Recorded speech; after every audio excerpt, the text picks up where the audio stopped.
ఆంధ్ర ఒడిశా సరిహద్దులోని ఎలివెన్పేట 3 రోడ్ల కూడలి వద్ద పోలీసులు విస్తృత వాహన తనిఖీలు నిర్వహించారు.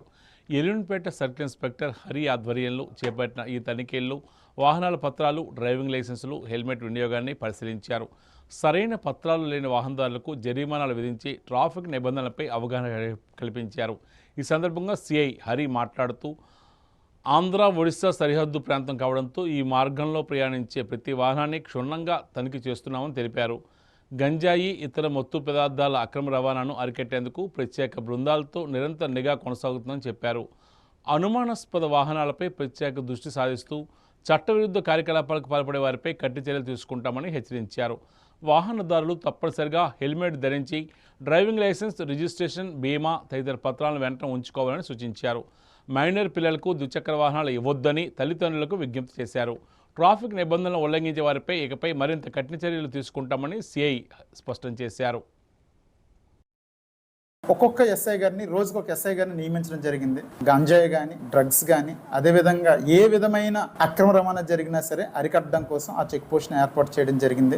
దాన్ని పటిష్టంగా మేము ఏర్పాటు చేసి ఎస్ఐ గారు రోజుకో ఎస్ఐ గారు దానికి ఇన్ఛార్జిగా ఉండి డైలీ వెహికల్ చెకింగ్ అనేది చాలా పకడ్బందీగా జరుగుతుంది. మనకి రోజుకి యాక్సిడెంట్స్ పెరిగిపోతున్నాయి. ఈ యాక్సిడెంట్స్ జరుగుతున్నప్పుడు మన ఏరియాలో రోడ్స్ అన్ని బాగున్నాయి. ఈ రోడ్స్ మీ బాగుండడంతో అందరూ చాలా స్పీడ్గా వెళ్తున్నారు. కొంచెం స్పీడ్ తగ్గించుకొని అదేవిధంగా ఎవరైతే 2 వీలర్స్ ఉన్నారో వాళ్ళు డ్రైవ్ చేసేటప్పుడు హెల్మెట్లు పెట్టుకొని స్లోగా డ్రైవ్ చేసి, అదేవిధంగా రోడ్డు పక్కన సిగ్నల్ బోర్డ్స్ ఉంటాయి. సిగ్నల్ బోర్డ్స్ని ఖచ్చితంగా పాటిస్తూ, ఆ రూల్స్ని పాటిస్తూ, ట్రాఫిక్ రూల్స్ని ఈ యొక్క యాక్సిడెంట్స్ అనేవి ఖచ్చితంగా తగ్గుతాయని ఈ యొక్క ప్రెస్ మీట్ సమక్షంలో మీ అందరికీ విన్నవించుకోవడం జరుగుతుంది. అదేవిధంగా మా సర్కిల్ పరిధిలో యాక్సిడెంట్స్తో పాటుగా అక్కడక్కడ కొన్ని రోడ్ కర్వ్స్ కూడా ఉంటున్నాయి. ఆ రోడ్ కర్వ్స్కి అన్నిటి దగ్గరలో మేము సైన్ బోర్డ్స్ పెట్టాము. ఆ సైన్ బోర్డ్స్ని మీరు ఖచ్చితంగా మీరు పాటించి మీరు స్లోగా వెళ్ళవలసి ఉంటుంది. అది మీరు చాలా మంది తెలియక స్పీడ్గా వెళ్ళడం, తర్వాత సైన్ బోర్డ్స్ యొక్క రూల్స్ మీరు పాటించకపోవడం వల్ల యాక్సిడెంట్స్ అనేవి జరుగుతున్నాయి.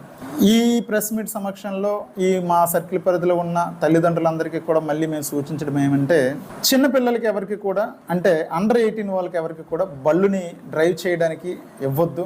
ఇస్తే వాళ్ళకి డ్రైవింగ్ లైసెన్స్ ఏమి ఉండదు, వాళ్ళకి డ్రైవింగ్ రాదు. దానివల్ల యాక్సిడెంట్లు జరిగే ప్రమాదం ఉంది. ఈ యాక్సిడెంట్లు జరిగితే ఆ చిన్నపిల్లాడు చనిపోయే అవకాశం ఉంది. అట్ ది సేమ్ టైం దానివల్ల ఎదుటి వాళ్ళు కూడా యాక్సిడెంట్లో మరణించే అవకాశాలు ఉన్నాయి. కాబట్టి తల్లిదండ్రులు ఎవరు కూడా చిన్నపిల్లలకి బళ్ళు డ్రైవ్ చేయడానికి ఇవ్వద్దు.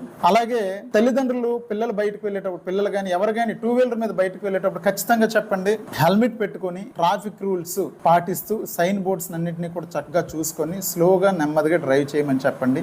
ఈ విధంగా చేసి మన ఏరియాలో జరుగుతున్నటువంటి యాక్సిడెంట్ని అరికట్టడానికి మీ వంతు సాయంగా కూడా మా అందరికీ సహకరిస్తారని ఈ యొక్క ప్రెస్ మీట్ కార్యక్రమంగా కోరుకుంటూ థ్యాంక్ యూ వెరీ మచ్.